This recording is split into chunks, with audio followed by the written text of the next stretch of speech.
నేను రామన్నను బుజ్జగించి గడ్డం పట్టుకొని అడుగుతా ఉన్నా, అన్న నీ చెల్లెని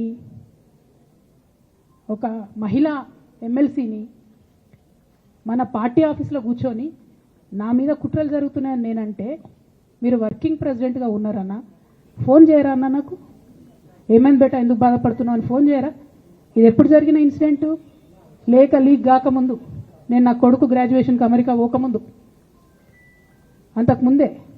మరి మీరు వర్కింగ్ ప్రెసిడెంట్ కదన్నా, నేను పార్టీ ఎమ్మెల్సీని కదా. చెల్లెలు అన్న బంధుత్వాలు పక్కన పెడదాం ఒక్క నిమిషం. ప్రొఫెషనల్ సెటప్లో ఒక పొలిటికల్ పార్టీలో ఒక మహిళా ఎమ్మెల్సీ భవన్లో కూర్చొని నా మీద కుట్రలు జరుగుతున్నాయంటే మీరు మాట్లాడినరా అన్న? 103 రోజులు అయిపోయిందన్న ఇయ్యాలటికి, ఒక్క మాట మాట్లాడినరా? కేసీఆర్ గారు దగ్గర నుంచి కమ్యూనికేషన్ రావాలని నేను ఎక్స్పెక్ట్ చేయలే. వారు పెద్దవారు, వారికి అనేకమైన పనులు ఉంటాయి. మొత్తం పార్టీని ఇప్పుడు పునర్నిర్మించుకోవాల్సిన అవసరం ఉంది. తెలంగాణకు జరుగుతున్నటువంటి అన్యాయాన్ని వారు ఎప్పటికప్పుడు దిశానిర్దేశం చేయాల్సిన అవసరం ఉంది. కానీ వర్కింగ్ ప్రెసిడెంట్ గారి దగ్గర నుంచి ఫోన్ రాకపోవడం మాత్రం ఒక మాట అనిపించింది నాకు. నేను కేసీఆర్ గారి బిడ్డను, నేను కూర్చొని ప్రెస్ మీట్ పెడితేనే రెస్పాన్స్ రాలేదంటే మరి ఇంకో మామూలు మహిళా కార్యకర్తకు బీఆర్ఎస్ పార్టీలో మన అన్యాయం జరిగితే రెస్పాన్స్ వస్తుందా? నాకైతే అనిపించలేదు. వస్తుందేమో నాకు తెలియదు. కానీ నేను ఒక మాటకు నాకు సంతోషం అనిపించింది. నాకు నోటీస్ రాగానే అక్కడ మహిళా ఎమ్మెల్సీలు కూర్చొని, మహిళలందరినీ కూర్చొని, ఫస్ట్ టైం అనుకుంటా భవన్లో 5 మహిళలు కూర్చొని ఇండిపెండెంట్గా ప్రెస్ మీట్ మాట్లాడింది. చాలా సంతోషం. ఇటువంటి అంతర్గత ప్రజాస్వామ్యం రావాలనే నేను కోరుకున్నా. మహిళలకు, ఎస్సీలకు, ఎస్టీలకు, బహుజనులకు కోటరీల అడ్డంకులు లేకుండా యాక్సెస్ రావాలి. అది మైక్కి యాక్సెస్ రావాలి, బాస్కి యాక్సెస్ రావాలనే నేను అనుకున్నా. అది జరిగింది, చాలా సంతోషం.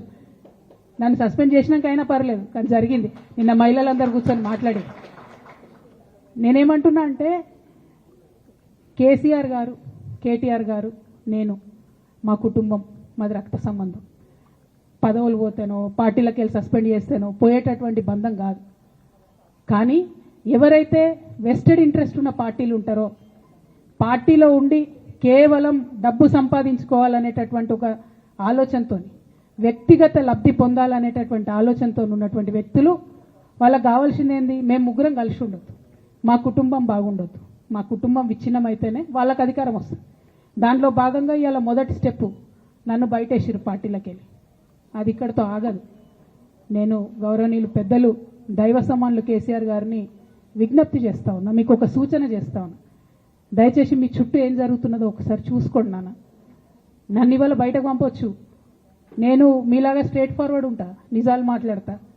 నేను ఉద్యమం నేపథ్యం నుండి వచ్చిన కాబట్టి నాగ్గా, ఉన్నది లేనట్టుగా, లేనిది ఉన్నట్టుగా, మోసం చేయాలని చెప్పో ఇంకోటి చేయాలని చెప్పో మాట్లాడను. స్ట్రేట్ ఫార్వర్డ్గా ఇష్యూస్ మాట్లాడతా కాబట్టి నన్ను ఇలా బలి చేసి పర్వాలే.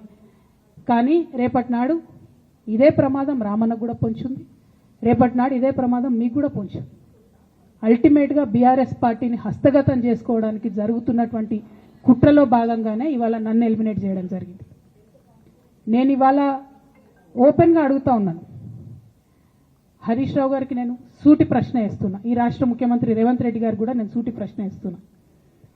నా మీద కుట్రలు ఎప్పటి నుండి ప్రారంభమైనాయి? ఎప్పుడైతే హరీష్ రావు గారు, రేవంత్ రెడ్డి గారు ఒకే ఫ్లైట్లో హైదరాబాద్ నుండి ఢిల్లీకో, ఢిల్లీ నుండి హైదరాబాద్లో ఒకే ఫ్లైట్లో వాళ్ళిద్దరు ప్రయాణం చేసి వచ్చినప్పుడు హరీష్ రావు గారు రేవంత్ రెడ్డి గారి కాళ్ళు పట్టుకొని సరెండర్ అయినాక ఈ కుట్రలు స్టార్ట్ అయినాయి, నా మీద ఈ స్టోరీలు స్టార్ట్ అయినాయి, మా కుటుంబాన్ని విడగొట్టాలనేటటువంటి కుట్ర స్టార్ట్ అయింది. నేను ఛాలెంజ్ చేస్తా ఉన్నా, రేవంత్ రెడ్డి గారు మీరు చెప్పండి, ఆ ప్రయాణం జరిగిందా జరగలేదా? హరీష్ రావు గారు మీరు చెప్పండి, ఒకే ఫ్లైట్లో మీరు రేవంత్ రెడ్డి గారితో కలిసి వచ్చిండ్రా రాలేదా? ఆ తర్వాత నుండే నా మీద ఈ కుట్రలు జరుగుతున్నాయా లేదా? సరెండర్ అయింది మీరు. ప్రతి ఒక్క విషయంలో దాదాపు ఒక 7-8 ఇష్యూస్ ఉన్నాయి, ఇన్సిడెంట్స్ ఉన్నాయండి. అఫీషియల్ పిఆర్ఓ ట్వీట్ చేస్తాడు, Congress party official PRO tweet చేస్తాడు, ముఖ్యమంత్రి గారు పిఆర్ఓ, ఈ పాల వ్యాపారంలో అవినీతి జరిగిందని. తెల్లారి 2-3 పేపర్లలో వస్తుంది, 3వ రోజుకి మాయమైపోతుంది. అదే కేటీఆర్ గారినేమో 3 సార్లు విచారణ పేరుతో పిలిచి వేధిస్తారు. అంటే కేసీఆర్ కుటుంబం నికార్స్గా బరిగీసుకొని కాంగ్రెస్ పార్టీతో రేవంత్ రెడ్డి కొట్లాడుతున్నాం కాబట్టి మా మీదనేమో కుట్రలు జరుగుతాయి, మా మీదనేమో కేసులు పెడతారు. మీ మాత్రం 1 or 2 days హెడ్లైన్స్ వస్తే తర్వాత న్యూస్ గాయబవుతుంది. ఎన్ని జరగలే చెప్పండి హరీష్ రావు గారి విషయంలో. ఫస్ట్ పాల వ్యాపారం మీద ఏమొచ్చినాయి ఆరోపణలు. ఆనాడు బీఆర్ఎస్ పార్టీ గవర్నమెంట్లో SC ST BC హాస్టళ్లకు Harish Rao గారి పాల వ్యాపారం నుంచి పాలు సప్లై చేసిరనే ఆరోపణలు అయోధ్య రెడ్డి గారు ట్వీట్ చేసిరు. గతం 2 రోజులు పోయింది ఆరోపణ. ఎందుకు సరెండర్. నెక్స్ట్ ఒక అభియోగం చేసిరు ముఖ్యమంత్రి గారు. రంగనాయక్ సాగర్ దగ్గర ఆయన ఫామ్ హౌస్ ఉంది, అది ప్రభుత్వ భూమి, కబ్జా చేసిండని. 1 day headline, 3rd day news గాయబ్. No case nothing. కేటీఆర్ పరిస్థితి ఏంటి? ఎన్ని కేసులు పెట్టిరు కేటీఆర్ అన్న మీద? ఎన్నిసార్లు పిలిచిండు విచారణకు? ఇవన్నీ పక్కన పెడదాం. నిన్నటి లేటెస్ట్ ఇష్యూ మాట్లాడదాం.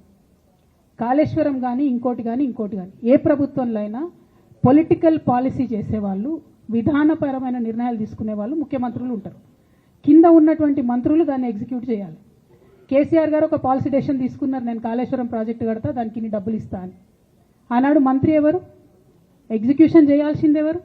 2014 నుంచి 2018 వరకు తుమ్మిడిహెట్టి దగ్గర నుంచి మేడిగడ్డకు స్థలం మార్చినప్పుడు మంత్రి ఎవరు? ప్రాజెక్టులు డిసైడ్ చేసినప్పుడు మంత్రి ఎవరు? అన్ని మీటింగ్లు టెక్నికల్ ఇష్యూస్ చూసుకోవాల్సింది ఎవరు?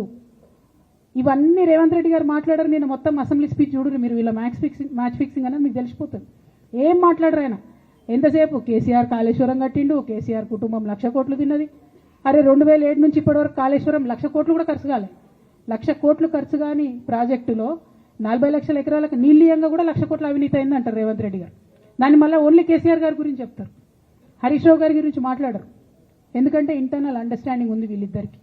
నేను రామన్నను ఒకటే రిక్వెస్ట్ చేస్తున్నా, అన్న ఇవాళ మీతో బాగున్నట్టు వాళ్ళు నటించవచ్చు, హరీష్ అన్న కావచ్చు, సంతన్న కావచ్చు, కానీ వాళ్ళు మన మంచి కోరుకునే వాళ్ళు కాదు. వాళ్ళు తెలంగాణ ప్రజల మంచి కోరుకునే వాళ్ళు కాదు. వాళ్ళు కేసీఆర్ గారి మంచి కోరుకునే వాళ్ళు కాదు. వాళ్ళను మీరు దూరం పెట్టి రాజకీయంగా తెలంగాణ రాష్ట్ర సమితిలో ఇప్పుడు బీఆర్ఎస్లో పనిచేస్తున్నటువంటి హార్డ్ కోర్ కార్యకర్తలను దగ్గరికి తీసుకొని ప్రజా ఉద్యమాలు తీసుకొని ప్రజల దగ్గరికి పోతేనే మన పార్టీ బతుకుంటుంది, నాన్న పేరు బాగుంటుంది. ఇవాళ నాన్నకు సిబిఐ అనేటటువంటిది వచ్చిందంటే అది కేవలం హరీష్ రావు గారు, సంతోష్ రావు గారి అవినీతి వల్లనే వచ్చిందని మళ్ళొకసారి నేను గంటాపదంగా చెప్తున్నాను. ఇంకా గమ్మత్ ఏంటంటే ఇదే హరీష్ రావు గారు వాళ్ళ ఫాలోవర్స్ అంతా నిన్నటి నుంచి చెప్తున్నారు, హరీష్ అన్న చాలా కష్టపడ్డాడు, డే 1 నుంచి ఉన్నాడు అని. డే 1 నుంచి లేడండి. చాలామంది రిపోర్టర్లకు తెలుసు, సీనియర్ రిపోర్టర్లకు. డే 1 నుంచి లేరు. పెద్దసారు టీడీపీ నుంచి బయటకు వస్తుంటే మామయ్య మనకెందుకు, డిప్యూటీ సీఎం మనం ఎందుకు రాజీనామా చేయాలి, ఈ ఉద్యమం ఏమవుతుందో, ఈ పార్టీ ఏమవుతుందో మనకు రిస్క్ ఎందుకని ఆనాడు ఈనాడు పేపర్లో వచ్చింది. 1,50,00,000 రూపాయలు తీసుకొని వ్యాపారం చేసుకుందామని హరీష్ రావు గారు ఎక్కడికో పోయిందని కూడా వచ్చింది. కటింగ్ కోసం దొరికినప్పుడు ఎప్పుడో ట్వీట్ చేస్తా దాన్ని. బీఆర్ఎస్ పార్టీ ఆనాడు టీఆర్ఎస్ పార్టీ పెట్టినాక 9-10 నెలల తర్వాత వచ్చింది హరీష్ రావు గారు. డే 1 నుంచి లేరు. నమ్మకం లేకుండా ఆయన పార్టీ నిలబడుతుందో ఉంటుందో పోతుందో అని. ఓకే అయిపోయింది. రాగానే సారు పెద్ద హృదయం కాబట్టి క్షమించిరు, దగ్గర తీసుకున్నారు, ఎమ్మెల్యే కాకముందే మంత్రి ఇచ్చిర్రు, అన్ని రకాలుగా ఆదరించిరు, అన్నీ చేసిండ్రు. ఎప్పుడైతే పార్టీకి ఒక్క క్షణం చెడ్డ పేరు వచ్చిందో ఎక్కడ పోయిండండి ఈయన? చక్కా పోయి వైఎస్ రాజశేఖర రెడ్డిని కలవలే? మీ అందరికి గుర్తులేదా ఆ ఫోటో? సీనియర్ నాయకులందరికీ బాగా మాట్లాడతారు, అన్ని దగ్గర ఉన్నా, నేనే ఉన్నా, నేను ఎక్కడ లేను. నిన్న పాపం చాలా మంది ఈ కొత్త సోషల్ మీడియా పిల్లలు ఉన్నట్టు వాళ్ళకి హిస్టరీ తెలియదు అనుకుంటా, అందుకే చెప్తున్నా ఇవాళ.